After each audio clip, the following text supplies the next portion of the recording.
The Butcher's Door, A Changeling the Lost Story. A wind whispered through broken windows and shivered along the slivers of broken glass still left in the rotting sills. It crept along faded blacktop and rustled the weeds growing through the cracked concrete. It clutched at the figures moving through the night, pawing at them the way an aggressive panhandler might demand attention from passerby who refused to meet their eyes. The one walking in front halted and sniffed. There was a taint of old violence on the air, a musky scent of blood that wind and rain hadn't managed to wear away just yet. "This is it," Jacoby said over his shoulder, readjusting his pack beneath his heavily patched cloak. "This?" Jane asked. Her quicksilver flesh shifted uneasily as the mirror skin glanced around. "Are you sure?" "This place you want to go doesn't have nice doors and muzak," Jacoby said, turning and fixing Jane with a single eye. It speared her in place, that look, as sure as a bug on a corkboard. "You paid your finder's fee. You want to go home, or you want to go through with this?" Jane glanced at Jeremiah. His two big eyes and greenish complexion made him look more like a frog than a prince. The uncertain sound he made in his throat didn't help. Amy was frowning, eyeing the ruined buildings and rubbing her arms. Her colors, usually so vibrant, had grown muted. The face the fairest maid said she didn't like this any better than Jane did. "It's your call, Janie," Amy said, softly, tucking a purple strand of hair back behind her ear. "We're with you, whatever you choose." Jane Doe stuck her hands in the pockets of her leather jacket and steeled herself. Her skin solidified and her hair laid flat. She met Jacoby's gaze and nodded. The ogre returned the nod, then took his small lantern off his belt. Once the light was burning, he turned and walked into the yawning mouth of the old slaughterhouse. The others followed, staying close to their guide and to each other. The inside of the place was what they'd expected, but somehow worse. Ugly scars marked where workstations and benches had been torn out and moved off, and rust stains along the concrete walls showed where the overhead racks used to be. The white tiles on the floor were dingy and cracked, chipped and worn.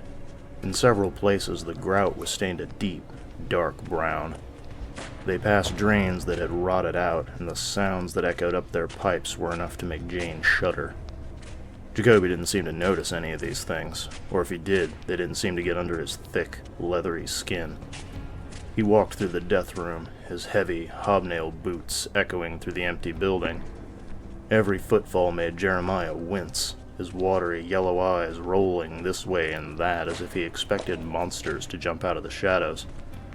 Not an unfounded fear, especially this close to a broken place in the world.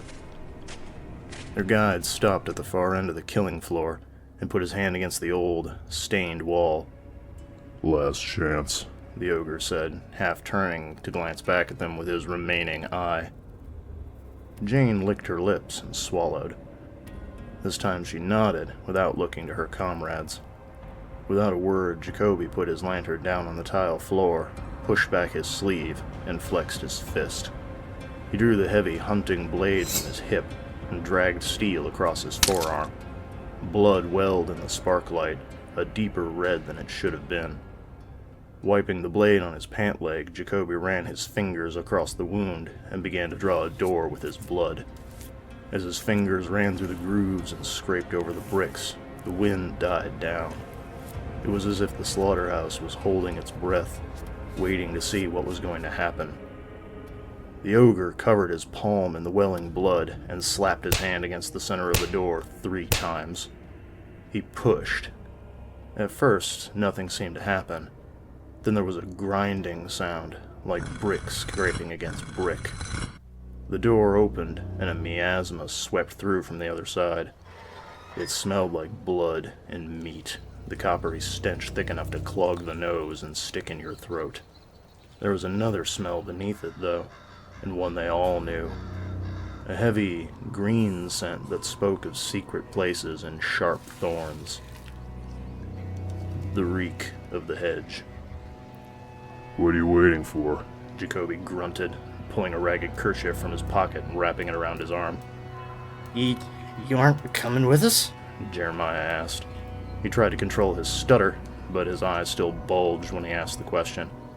You didn't pay me to escort you in, The ogre growled, gripping one end of the kerchief with his teeth and tugging the knot closed. If that was what you wanted, I'd have told you where to shove it. Jeremiah swallowed. It looked like he was about to say something else when Amy put her hand on his shoulder. She turned her rainbow smile on their guide and bobbed her head. Thank you. She said. We all appreciate it. Jacoby grunted and waited. Jane took a deep breath of the bloody air and squared her shoulders. She walked in through the door. Amy followed her in short order, doing her best to at least look carefree. Jeremiah looked from the door to the glowering ogre and nearly hopped through the door after his companions. Jacoby waited until the brick's ground closed again and the gateway between worlds was closed. There was no blood on the wall anymore. The price had been paid.